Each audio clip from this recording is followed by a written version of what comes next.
இந்த ஏர் India flight crash ஆனதுக்கு அப்புறம் அதுல இறந்து போனவங்க எண்ணிக்கை நாளுக்கு நாள் அதிகரிச்சுக்கிட்டே தான் இருக்குது.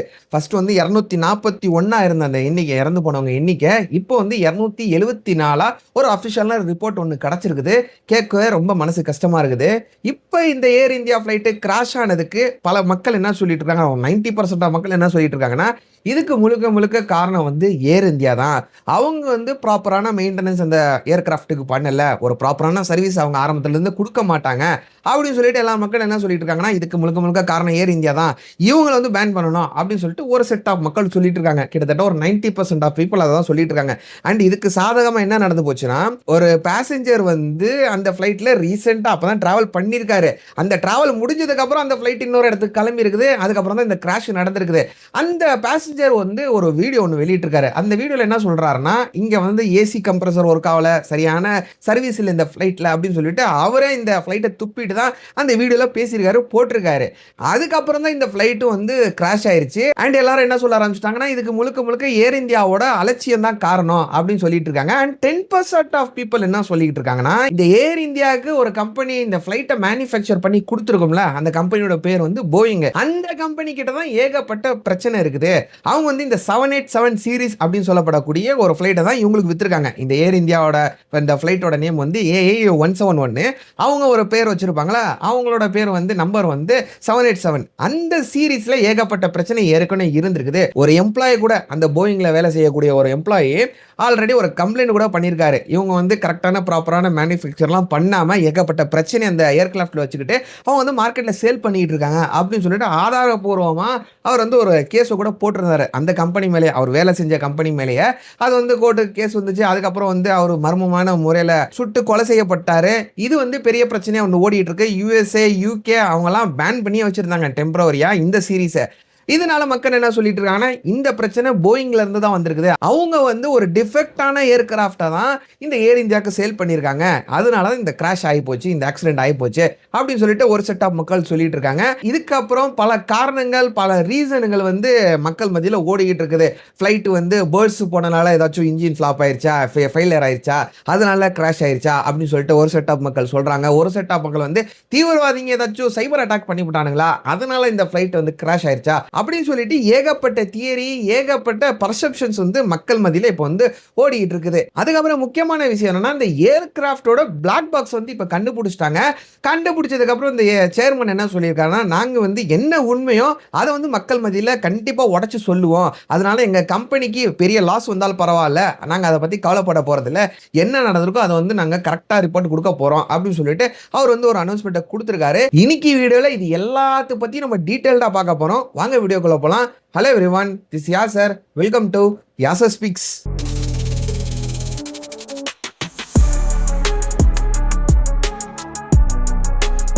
ஏர் இந்தியாவோட ஏர்கிராஃப்ட் கிராஷ் ஆயிருச்சு. இதை பத்தி பேசாதவங்க யாருமே இருக்க மாட்டாங்க. சின்ன சின்ன யூடியூபர்ல இருந்து பெரிய பெரிய மீடியா சேனல் அவங்க எல்லாருமே இதை பத்தி கவர் பண்ணிட்டாங்க. ஆக்சுவலா என்ன நடந்துச்சு, எத்தனை பேர் இறந்து போனாங்க, எல்லாத்தையும் எல்லா இன்ஃபர்மேஷனும் கவர் பண்ணிட்டாங்க. இருந்தாலும் இதை பத்தி நான் உங்கள்கிட்ட சொல்றேன் கேளுங்க. 2 நாளைக்கு முன்னாடி என்ன நடக்குதுன்னா, அகமதாபாத்ல இருந்து லண்டனுக்கு போகக்கூடிய ஏர் இந்தியாவோட ஒரு ஏர்கிராஃப்ட் ஏரோப்ளேன் வந்து ப்ராப்பரான டைம் ஒரு 1:30 மணி போல அது வந்து கிளம்புது. அது வந்து கிட்டத்தட்ட 1.5 லட்சம் லிட்டர் ஃபியூலோட, ஏன்னா இது வந்து ஒரு லாங் ரூட், சோ இது வந்து ஃபுல் டேங்கோட ஃபிளைட் வந்து டேக் ஆஃப் ஆகுது. ஃபிளைட் டேக் ஆஃப் ஆகி கிட்டத்தட்ட ஒரு 800 இருந்து ஒரு 900 அடி பறந்ததுக்கு அப்புறம் திடீர்னு அந்த ஃபிளைட்டோட இன்ஜின் ஃபெயிலியர் ஆச்சா, டெக்னிக்கல் எரரா என்னன்னு இது வரைக்கும் இன்னும் கண்டுபிடிக்கப்படல. அந்த ஃபிளைட் உடனே கீழே விழுக ஆரம்பிக்குது. 800 அடியில இருந்து அந்த ஃபிளைட் வந்து எங்க விழுகுதுன்னு பார்த்தோம்னா, பக்கத்துல இருக்கிற ஒரு campus, college campus, MBBS college campus, அந்த கேம்பஸ் மேல இந்த ஃபிளைட் விழுந்துருது. விழுந்த உடனே அந்த ஃபிளைட் பஸ்ட் ஆயிருது. பஸ்ட் ஏன் ஆகுதுன்னு கேட்டீங்கன்னா, நான் சொன்ன மாதிரி ஃபுல் ஃபியூலோட, ஃபுல் டேங்க் ஃபியூலோட கிளம்பி இருக்குது. உடனே அந்த ஃபுல்லா இருந்த ஃபியூல்னால அந்த ஃபிளைட் வந்து பஸ்ட் ஆயிருது. அதுல டிராவல் பண்ண 242 பேர்ல 241 பேர் வந்து கருகி போய் உயிரிழந்து போயிடுறாங்க. அதுல ஒருத்தர் தலை மட்டும் தனியா வந்து விழுந்து கிடக்குது அந்த ஃபிளைட்ல இருந்து. அந்த மாதிரி இறந்து போயிடுறாங்க. அதுல ஒருத்தர் மட்டும் எப்படி உயிர் பொழைச்சிடறாரு. காரணம் வந்து சில பேர் என்ன சொல்லிட்டு இருக்காங்கன்னா, அவர் வந்து ஃபிளைட்ல இருந்து குதிச்சிட்டாரு அப்படின்னு சொன்னதா சொல்லிட்டு இருக்காங்க. இன்னும் அவரு வந்து அபிஷியலான கன்ஃபர்மேஷன்லாம் கொடுக்கல. ஆனா சில பேர் என்ன சொல்றாங்கன்னா, அவர் சொன்னதாவே சொல்றாங்க. அவர் வந்து ஒரு 80, 90 அடி 80, 90 அடி, 100 அடிக்குள்ள குதிச்சுட்டாரு. எமர்ஜென்சி எக்ஸிட்லேருந்து குதிச்சுட்டாரு. அதனால அவர் உயிர் பொழைச்சுட்டாரு அப்படின்னு சொல்றாங்க. சில பேர் என்ன சொல்றாங்கன்னா, இல்ல ஃப்ளைட் விழுந்துருச்சு. விழுந்ததுக்கு அப்புறம் அவர் உயிர் பொழைச்சுட்டாரு. அவர் வந்து 11A சீட்ல வந்து ஏதோ இருந்திருக்காரு. எமர்ஜென்சி டோர் எக்ஸிட் பக்கத்துல. அவர் வந்து அதனால உயிர் பொழைச்சுட்டாரு அப்படின்னு சொல்லிட்டு சில பேர் சொல்லிட்டு இருக்காங்க. இன்னும் அவர் வந்து அபிஷியலா சொல்லல. நான் வந்து குதிச்சனால உயிர் பொழைச்சுட்டேன். இல்ல நான் வந்து ஃப்ளைட்ல விழுந்துட்டேன். அந்த 11A சீட்ல உட்கார்ந்ததுனால நான் உயிர் பொழைச்சுட்டேன் அப்படின்னு இன்னும் அபிஷியலா சொல்லல. ஆனா ஒருத்தர் மட்டும் உயிர் பொழைச்சுட்டாரு. இது வந்து ஒரு மிராக்கிள் தான். ஏன்னா 241 பேரும் இறந்து போயிட்டாங்க. அதுல வந்து மொத்தம் 242 பேர் டிராவல் பண்றாங்க. கேபின் க்ரூவா இருக்கட்டும், பைலட்டா இருக்கட்டும் எல்லாத்தையும் சேர்த்து சொல்றேன். அதுல 241 பேர் உயிரிழந்தும் ஒருத்தர் மட்டும் உயிர் பொழைச்சிருக்காரு. இன்னொருத்தவங்க உயிர் பொழைச்சிருக்காங்க. அவங்க எப்படி உயிர் பொழைச்சிருக்காங்கன்னா, அவங்க வந்து இந்த ஃப்ளைட்ட வந்து ஏதோ ஒரு ஹெவி டிராஃபிக்னால ஏர்போர்ட்டுக்கு வரக்கு மிஸ் பண்ணிட்டாங்க. அந்த ஃப்ளைட்ட மிஸ் பண்ணிட்டாங்க. 10 நிமிஷம் இது டிலே ஆயிருச்சு. அதனால அந்த ஃப்ளைட் டேக் ஆஃப் ஆயிருச்சு. அவங்க மிஸ் பண்ணதுனால அவங்க வந்து எப்படியோ உயிர் பொழைச்சுட்டாங்க. இதுல மொத்தமா 2 பேரும் சொல்லலாம். ஒருத்தர் வந்து டிராவல் பண்ணி உயிர் பொழைச்சுட்டாரு. ஒருத்தவங்க வந்து டிராவல் பண்ணாம உயிர் பொழைச்சுட்டாங்க. இது வந்து இந்த இன்சிடென்ட் பத்தி ஒரு டீட்டெயிலான ஓவர்வியூ. இப்போ வந்து இந்த இன்சிடென்ட்ல இறந்து போனவங்கள பத்தி சில பேர பத்தி பார்ப்போம். அதுல 241 பேர் இறந்து போயிருக்காங்க. அவங்களுக்கு தனித்தனி பேத்துக்கு தனித்தனி கதைகள் இருக்குது. அதுல சில பேத்தோட கதைய மட்டும் பார்ப்போம். ஒருத்தவங்களுக்கு வந்து இப்பதான் புதுசா கல்யாணம் ஆயிருக்குது. அவங்களோட ஹஸ்பண்ட் வந்து லண்டன்ல இருக்கிறாரு. லண்டன்ல ஏதோ வேலை பார்த்துக்கிட்டு இருக்காரு. அவங்களோட வைஃப் வந்து அவங்களோட ஃபேமிலி அவங்க அப்பா, அம்மா வந்து சேர்ந்து ஏர்போர்ட்டுக்கு வந்து வழி அனுப்பி வைக்கிறாங்க. அவங்களுக்கு ஹஸ்பண்ட அனுப்பி வைக்கிறாங்க. அவங்க வந்து உயிரிழந்து போயிருக்காங்க. அவங்களோட ஹஸ்பண்ட் வந்து அழுதுகிட்டு இருக்காரு. ஒருத்தர் சாஃப்ட்வேர் இன்ஜினியர். அவர் வந்து லண்டன்ல ஒர்க் பண்ணிட்டு இருந்திருக்காரு. அவர் வந்து கிட்டத்தட்ட ஒரு 6 வருஷமா ட்ரை பண்ணி அவங்களோட ஃபேமிலி வந்து இந்தியால இருக்கிறாங்க. அவங்கள வந்து அங்க போய் கூட்டிட்டு போய் செட்டில் பண்ணிருவோம். செட்டில் பண்ணி அங்க வச்சுக்கலாம் அப்படின்னு சொல்லிட்டு 6 வருஷமா போராடி 6 வருஷமா பிளான் பண்ணி அவர் வந்து இப்ப அவங்க ஃபேமிலி அவங்களோட மகளா இருக்கட்டும், சில்ட்ரன்ஸ் எல்லாத்தையும் கூட்டுக்கிட்டு அவங்களோட வைஃப் வந்து இங்க டாக்டரா ஒர்க் பண்ணிட்டு இருந்தாங்க. அந்த டாக்டர் வேலைய வந்து ரிசைன் பண்ண வச்சு மொத்த ஃபேமிலியும் கூட்டிட்டு போய் அங்க செட்டில் பண்ணிரலாம். அங்க வந்து செட்டில் ஆயிருவோம் அப்படின்னு சொல்லிட்டு ஒரு பிளானோட ஃபியூச்சர் பிளானோட அவங்க மொத்தமா ஃபேமிலியோட கிளம்பி போயிருக்காங்க. அவங்க குழந்தைங்களா இருக்கட்டும், வைஃபா இருக்கட்டும் எல்லாம் சேர்ந்து அவங்களும் இந்த ஃபிளைட் ஆக்சிடென்ட்ல சிக்கி உயிரிழந்திருக்காங்க.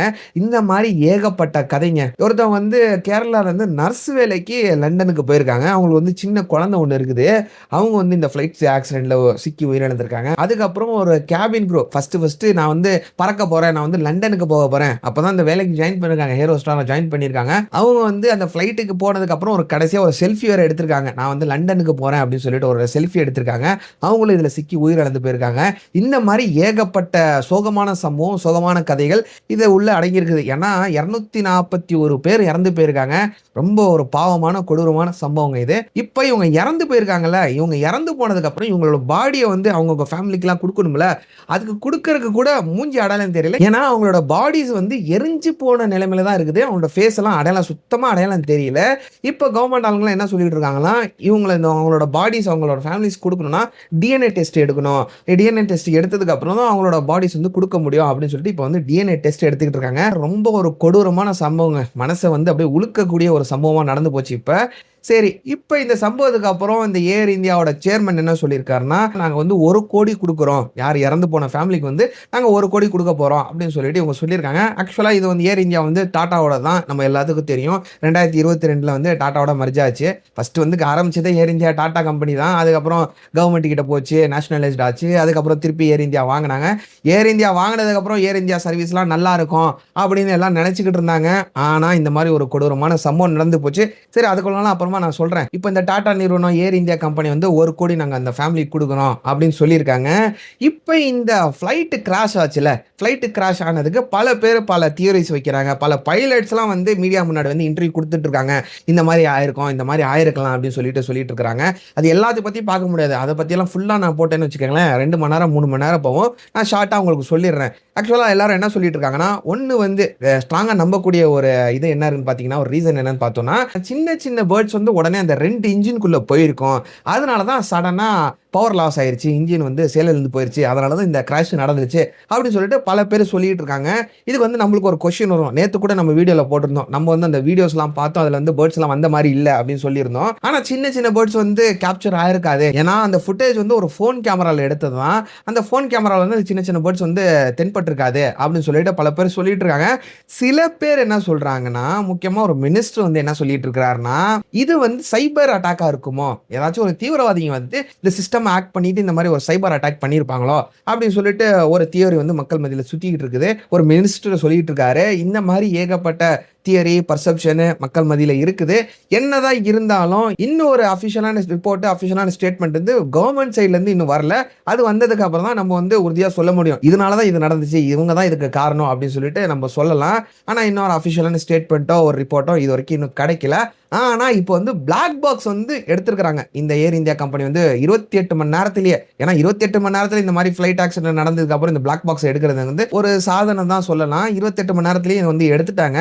இப்ப இந்த பிளாக் பாக்ஸ் எடுத்ததுக்கு அப்புறம் இந்த சேர்மன் என்ன சொல்லிட்டு இருக்காருன்னா, ஏர் இந்தியா சேர்மன் வந்து இப்ப என்ன ஆக்சுவலா நடந்திருக்குதோ, இது வந்து எங்களோட தப்பா இருந்தாலும் அதை வந்து நாங்க மக்கள் மத்தியில போட்டு உடைக்க தான் போறோம். இதனால எங்க கம்பெனிக்கு கெட்ட பேர் வந்தாலும் அதை வந்து நாங்க வந்து கேர் பண்ண போறதில்ல. பரவாயில்ல. இது என்ன நடந்துச்சோ நாங்க உண்மையா தான் சொல்ல போறோம். அப்படின்னு சொல்லிட்டு அந்த சேர்மன் சொல்லியிருக்காரு. இது வந்து ஒரு லேட்டஸ்டான அப்டேட். அதுக்கப்புறம் நான் இன்னொரு விஷயம் சொல்ல மறந்துட்டேன்.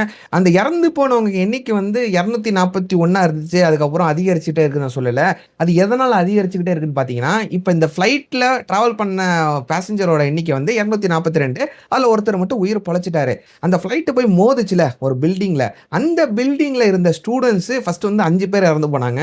இப்ப அதுல வந்து நாளுக்கு நாளா அதிகரிச்சுட்டே இருக்குது. இறந்து போயிட்டே இருக்காங்க. ஏன்னா பல பேர் வந்து பெரிய பெரிய காயத்துல தான் ஹாஸ்பிட்டல்ல சேர்க்கப்பட்டாங்க. அதனால அதுல எண்ணிக்கை வந்து அதிகமாரிச்சுக்கிட்டே போயிட்டு இருக்குது. கிட்டத்தட்ட 33 பேர் வந்து இப்போ வரைக்கும் இறந்திருக்காங்கன்னு சொல்லிட்டு ஒரு அஃபிஷியலான ரிப்போர்ட் குடுத்துருக்காங்க. அதுல ஒருத்தரோட கதை தாங்க ரொம்ப சோகமான கதை. அந்த கேம்பஸுக்கு வெளியில ஒரு டீ கடை ஒருத்தர் வச்சிருக்காரு.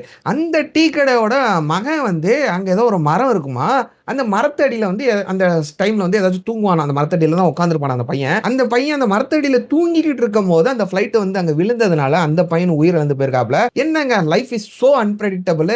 இத வந்து நான் ஸ்டார்ட்டிங்ல சொல்லணும். அத வந்து மறந்துட்டேன். சரி, இது ஒரு லேட்டஸ்ட் அப்டேட். இப்ப பல மக்கள் என்ன சொல்லிட்டு இருக்காங்கன்னா, இந்த ஃப்ளைட் ஆக்சிடென்ட்க்கு காரணம் வந்து ஏர் இந்தியா தான். இந்த ஏர் இந்தியா வந்து ப்ராப்பரான மெயின்டனன்ஸ் கரெக்ட்டா பண்ணல. அதனால தான் இந்த ஃப்ளைட் கிராஷ் ஆயிருச்சு அப்படின்னு சொல்லிட்டு ஒரு செட் ஆஃப் மக்கள் சொல்லிட்டு இருக்காங்க. இதுக்கு காரணம் வந்து என்ன பார்த்தீங்கன்னா, சமீப காலமா பல பேர் வந்து இந்த ஏர் இந்தியா ஃப்ளைட்டோட எக்ஸ்பீரியன்ஸ் வந்து ஷேர் பண்ணிக்கிட்டே தான் இருக்காங்க சோஷியல் மீடியால. ஏர் இந்தியா ஃப்ளைட் சுத்தமா நல்லா இல்ல, சுத்தமா சர்வீஸ் சரியில்ல அப்படின்னு சொல்லிட்டு பல ரிப்போர்ட்ஸ் வந்து பண்ணிக்கிட்டு தான் இருக்காங்க. அதுல முக்கியமா இந்த சம்பவத்துக்கு ரிலேட்டடா ஒரு நபர் ரீசென்ட்டா அந்த ஃப்ளைட்ல டிராவல் பண்ணியிருக்காரு. இந்த ஃப்ளைட் வந்து ஆக்சுவலா இந்த அகமதாபாத்ல இருந்து லண்டனுக்கு போறதுக்கு முன்னாடி டெல்லில இருந்து இதுக்கு வந்திருக்குது, அகமதாபாத் வந்திருக்குது.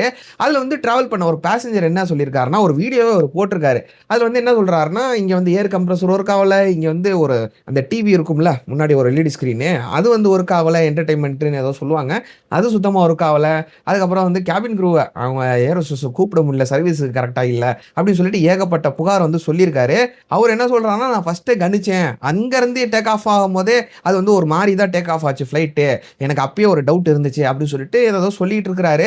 இது வந்து இவங்களுக்கு சாதகமாயிருச்சு. அதுக்கப்புறம் எல்லா மக்களும் என்ன சொல்ல ஆரம்பிச்சிட்டாங்கன்னா, இந்த ஏர் இந்தியாவோட மெயின்டெனன்ஸ் சரியில்லை, அதனால தான் இந்த கிராஷ் ஆயிருச்சு, இதுக்கு முழுக்க முழுக்க காரணம் ஏர் இந்தியா தான் அப்படின்னு சொல்லிட்டு ஒரு செட் ஆஃப் மக்கள் சொல்லிட்டு இருக்காங்க. ஒரு செட் ஆஃப் மக்கள் என்ன சொல்றாங்கன்னா, இந்த ஏர் இந்தியாவுக்கு ஃப்ளைட்டை சேல் பண்ணாங்களா மேனுஃபேக்சர் பண்ணி, அந்த கம்பெனியோட பேர் வந்து போயிங், அந்த கம்பெனி தான் இதுக்கு காரணம். ஏன்னா இந்த ஏர் இந்தியாவுக்கு சேல் பண்ண ஃப்ளைட்டோட அந்த சீரிஸ் பார்த்தீங்கன்னா 787 அப்படின்னு சொல்லப்படக்கூடிய ஒரு சீரிஸ். அந்த சீரிஸோட கொஞ்சம் ஹிஸ்டரிலாம் எடுத்து பார்த்தோம்னு வச்சுக்கோங்களேன், ஏகப்பட்ட புகார் இந்த சீரிஸ்ல இருக்குதுங்க. யுஎஸ், யூகே அந்த ஏர்லைன்ஸ் எல்லாம் இருப்பாங்கல்ல, அவங்கலாம் ஏற்கனவே இந்த 787 சீரிஸ்ல வந்து டெம்பரரா பேனே பண்ணி வச்சிருந்திருக்காங்க. இதை வந்து மார்க்கெட்ல நீங்க விடக்கூடாது அப்படின்னு சொல்லிட்டு பேனே பண்ணி வச்சிருந்திருக்காங்க. ஏன்னா அதுல வந்து சின்ன சின்ன பிரச்சனைலாம் இல்லை. அங்க வந்து காக்பிட் கிளாஸ்ல வந்து பிரச்சனை, அதுக்கப்புறம் வந்து ஃபியூல் லீக் ஆயிருக்குது, அதுக்கப்புறம் வந்து பேட்டரி லீக்கேஜ் ஏகப்பட்டது இருந்திருக்குது. இந்த மாதிரி இதெல்லாம் சின்ன சின்ன பிரச்சனையா, பெரிய பெரிய பிரச்சனை இது. இந்த மாதிரி ஏகப்பட்ட பிரச்சனை இருந்திருக்குது. அதனால இந்த சீரிஸ் வந்து மார்க்கெட்டுக்கு விடாதீங்க அப்படின்னு சொல்லிட்டு இவங்க வந்து டெம்பரரியா ஹோல்ட் பண்ணி வச்சிருந்திருக்காங்க, ரெஸ்ட்ரிக்ட் பண்ணி வச்சிருந்திருக்காங்க யுஎஸ், யூகே ஏர்லைன்ஸ். அதையும் மீறி இவங்க வந்து மார்க்கெட்ல வித்திருக்காங்க. அதுல முக்கியமான சம்பவம் என்னன்னு பாத்தீங்கன்னா, அந்த போயிங் கம்பெனில வேலை பார்க்கக்கூடிய ஒரு எம்ப்ளாயே ஒரு கேஸ் ஒன்னு போட்டிருந்தாரு. அவர் வந்து இந்த மாதிரி ஏகப்பட்ட பிரச்சனை வச்சுக்கிட்டோம் இந்த 787 சீரிஸ் வந்து வெளியே விட்டுருக்காங்க, இதுக்கு ஏகப்பட்ட ஆதாரங்கள் என்கிட்ட இருக்கு அப்படின்னு சொல்லிட்டு ஒரு எம்ப்ளாய் வந்து கேஸ் ஃபைல் பண்ணியிருந்தாரு. அவரோட பேர் வந்து ஜான் மெர்னட். இப்ப இந்த கேஸ் நடக்கிற அந்த டைம்லயே வந்து அவர் வந்து உயிரிழந்து போயிட்டாரு. அவர் வந்து தன்னை தானே சுட்டுக்கிட்டு இறந்து போயிட்டாரு, சூசைட் பண்ணிட்டாரு சொல்லிட்டு கேஸை க்ளோஸ் பண்ணிட்டாங்க. பல பேர் என்ன சொல்றாங்கன்னா, இந்த கேஸ் நடக்கும் போது தான் இவர் வந்து உயிரிழந்திருக்காரு, சூசைட் பண்ணியிருக்காரு, இது வந்து போயிங் கம்பெனி தான் இவர் வந்து கொலை பண்ணிட்டாங்க அப்படின்னு சொல்லிட்டு ஏகப்பட்ட பேர் சொல்லியிருக்காங்க. அது ரிலேட்டடா ஒரு வெப் சீரிஸை கூட ரிலீஸ் பண்ணியிருந்தாங்க. இந்த மாதிரி பெரிய பிரச்சனை, பெரிய ஹிஸ்டரி வந்து இதுக்கு பின்னாடி இந்த போயிங் பின்னாடி இருந்திருக்குது. முக்கியமா இந்த 787 சீரிஸ்ல இருந்திருக்குது. அந்த சீரிஸ்ல இருக்கக்கூடிய ஒரு ஃபிளைட் தான் ஏர் இந்தியாவுக்கு வித்திருக்காங்க. ஸோ மக்கள் மக்கள்லாம் என்ன சொல்லிட்டு இருக்காங்கன்னா, இதுக்கு வந்து போயிங் தான் காரணம். இவங்க தான் ஒரு மோசமான ஃப்ளைட்ட வித்துருக்காங்க அப்படின்னு சொல்லிட்டு இருக்காங்க. ஆனா ஆக்சுவலா 787ல ஏகப்பட்ட பிரச்சனை, கோளாறுலாம் இருந்திருக்குது. ஆனா இந்த ஃப்ளைட் வந்து கிட்டத்தட்ட 10 வருஷமா பறந்துகிட்டு தான் இருந்திருக்குது. ஒரு பிரச்சனையும் இல்ல. அதுவும் இந்த ஃப்ளைட்டோட இன்ஜின்லாம் பார்த்தீங்கன்னு வச்சுக்கோங்களேன், பெரிய இன்ஜின் 2 இன்ஜின் இருக்குது. 2 இன்ஜினும் மிகப்பெரிய இன்ஜின், மிகப்பெரிய ஃப்ளைட் அது. அது வந்து 10 வருஷமா பறந்துகிட்டே தான் இருந்திருக்குது. ஒரு பிரச்சனையும் இல்ல. ஆனா மக்கள் வந்து போயிங்கும் இதுக்கு காரணம் தான். இந்த ஃப்ளைட் கிராஷ்க்கு காரணம் தான் அப்படின்னு சொல்லிட்டு போயிங் கை காட்டிக்கிட்டு இருக்காங்க. இன்வெஸ்டிகேஷன் நடந்துகிட்டு இருக்குதுங்க. ப்ராப்பரான இன்வெஸ்டிகேஷன் நடந்து முடிஞ்சதுக்கு அப்புறம் தான் ஒரு ப்ராப்பரான ரிப்போர்ட்ட குடுப்பாங்க. அதுக்கப்புறம் தான் நம்ம வந்து என்னன்னு தீர்மானிக்க முடியும். இப்ப கவர்மெண்ட் என்ன சொல்லியிருக்காங்கன்னா, இந்த ஏர் இந்தியா ஃப்ளைட் என்னென்ன ஃப்ளைட்லாம் வச்சிருக்காங்க, என்னென்ன மெயின்டனன்ஸ்லாம் நடந்துகிட்டு இருக்குது, கரெக்ட்டா தான் இருக்குதா எல்லா ஃப்ளைட்டும், அத வந்து ஒரு ரிப்போர்ட்ட குடுங்க அப்படின்னு சொல்லிட்டு சென்ட்ரல் கவர்மெண்ட் ஒரு ஆர்டர் ஒண்ணு பாஸ் பண்ணியிருக்காங்க. இத சம்பவம் நடக்கிறதுக்கு முன்னாடியே பண்ணியிருந்தீங்கன்னா, இந்த 241 உயிர வந்து காப்பாத்தியிருக்கலாம்ல. சம்பவம் நடந்ததுக்கு அப்புறம் இவங்க வந்து அட்வான்ஸ்மென்ட்ட குடுக்குறாங்க, ஆர்டர பாஸ் பண்றாங்க. இதுக்கு முன்னாடி ஏர் இந்தியா யார்ட்ட இருந்துச்சு? கவர்மெண்ட் கிட்ட தான் இருந்துச்சு. அது வந்து அப்ப அவங்கலாம் பண்ணலையா? என்னன்னு சுத்தமா தெரியல. ஆனா இந்த 241 உயிருக்கு கண்டிப்பா ஒரு நியாயம் கிடைக்கணும். ஏன்னா 241 உயிர் வந்து சாதாரண உயிர் கிடையாதுங்க. மக்கள் பாப்புலேஷன் அதிகமா இருக்குன்னு சொல்லிட்டு அசால்ட்டா விட்டாம இது வந்து ப்ராப்பரான இன்வெஸ்டிகேஷன் பண்ணி ப்ராப்பரான ரிப்போர்ட்ட குடுத்தா ரொம்ப நல்லா இருக்கும். இந்த ஏர் இந்தியா கம்பெனிக்காரங்க 1 கோடி குடுக்குறேன்னு சொல்லியிருக்காங்க. பணத்த குடுத்து எத்தன உயிரங்க வாங்க முடியும்? இப்ப நான் சோசியல் மீடியால ஒரு போஸ்ட் ஒண்ணு பார்த்தேங்க. அந்த போஸ்ட்ல என்ன போட்டிருக்குன்னா, இந்தியால பஸ் ஆக்சிடென்ட்ல இறந்து போனா 2,00,000 3,00,000. அதுக்கப்புறம் இந்த ஆர்சிபி இந்த பரேட்ல இந்த மாரி கூட்ட நெரிசல்ல இறந்து போனா 5,00,000 10,00,000. ஏர்கிராஃப்ட்ல இந்த ஏரோப்ளேன் ஆக்சிடென்ட்ல ஏதாச்சும் விபத்துல இறந்து போனா 1 கோடி. அப்பன்னா எதுல நீ டிராவல் பண்றியோ, எந்த சூழ்நிலையில நீ இறந்து போறியோ, அதுக்கு தான்ப்பா தகுந்த மாரி காசு இந்தியால அப்படின்னு சொல்லிட்டு ஒரு போஸ்ட் ஒண்ணு பார்த்தேன். இப்போ அந்த போஸ்ட்ட பார்த்தோனே எனக்கு ரொம்ப கஷ்டமாயிருச்சு. ஏன்னா ஆக்சுவலா இந்த மாரி தான் நடந்துகிட்டு இருக்குது. ஏன்னா ஏகப்பட்ட இன்சிடென்ட் பின்னாடி பின்னாடி பேக் டு பேக் நடந்துகிட்டே இருக்குது. அத வந்து தடுக்கிறதுக்கு நம்ம வந்து ஃபெயிலியர் ஆயிடுறோமோ அப்படின்னு எனக்கு என்னமோ தோணுது. தயவு செஞ்சு ஒரு ப்ராப்பரான இன்வெஸ்டிகேஷன் பண்ணி கூடிய சீக்கிரமா இந்த ரிப்போர்ட்ட நீங்க வெளியிட்டீங்கன்னா ரொம்ப நல்லா இருக்கும். அதுதான் இந்த வீடியோ மூலியமா நான் கேட்டுக்க விரும்புறேன். முடிஞ்ச அளவுக்கு இந்த வீடியோவ ஷேர் பண்ணுங்க. அப்பதான் நம்ம எல்லாரும் சேர்ந்து இந்த 241 இல்ல சாரி 274 இந்த நடுவுல கூட 241ன்னு சொல்லிட்டேன். 224 அப்பாவி உயிருக்கு வந்து நம்ம ஒரு ஸ்டாண்ட் பை ஒரு வாய்ஸ் குடுத்த மாரி இருக்கும். அதனால முடிஞ்ச அளவுக்கு இந்த வீடியோ ஷேர் பண்ணுங்க. இதுதான் இன்னைக்கு வீடியோ. நாளைக்கு இன்னொரு இன்ஃபர்மேட்டிவான வீடியோல இன்னொரு இந்த மாரி சம்பவம் பார்க்கக்கூடாதுங்க. இந்த மாரி ஒரு வீடியோ நான் போடக்கூடாதுன்னு நான் நெனைக்கிறேன். அத நான் வந்து பிரார்த்திச்சுக்கிறேன். அவ்வளோதான். நாளைக்கு ஒரு இன்ஃபர்மேட்டிவான வீடியோ பார்க்கலாம். அதுக்கு முன்னாடி நம்ம சேனல சப்ஸ்கிரைப் பண்ணிக்கங்க. என்னடா இந்த மாரி வீடியோல கூட நீ சப்ஸ்கிரைப் பண்ண சொல்றேன்னு சொல்லிட்டு தப்பா நெனச்சுக்காதீங்க. அப்பதான் யூடியூப்காரன் உங்களுக்கு நோட்டிஃபிகேஷன் அனுப்புவான். ஏன்னா இது ஒரு வந்து இன்ஃபர்மேட்டிவான வீடியோ, ஒரு கரண்ட் அஃபேர் ஒரு வீடியோ நம்ம சேனல்ல நம்ம அப்லோட் பண்ண உடனே ஒரு 100 பேரா இருக்கட்டும், ஒரு 1000 பேரா இருக்கட்டும், அவங்க வந்து பார்த்து தெரிஞ்சுக்குவாங்க. தெரியாதவங்க கூட பார்த்து தெரிஞ்சுக்குவாங்க. அதுக்காக தான் உங்கள சப்ஸ்கிரைப் பண்ண சொல்றேன். அப்பதான் உங்களுக்கு இன்ஃபர்மேஷன் கிடைக்கும்னு சொல்லிட்டு, யூடியூப்காரன் அப்பதான் உங்களுக்கு நோட்டிஃபிகேஷன் அனுப்புவான். அப்பதான் உங்களுக்கு இந்த வீடியோஸ் வந்து மிஸ் ஆகாது. சரி ரொம்ப லென்த்தா போகுது. மறக்காம சேனல சப்ஸ்கிரைப் பண்ணிக்கங்க அவ்வளோதான். நாளைக்கு வீடியோல பார்க்கலாம். Take care. பாய்.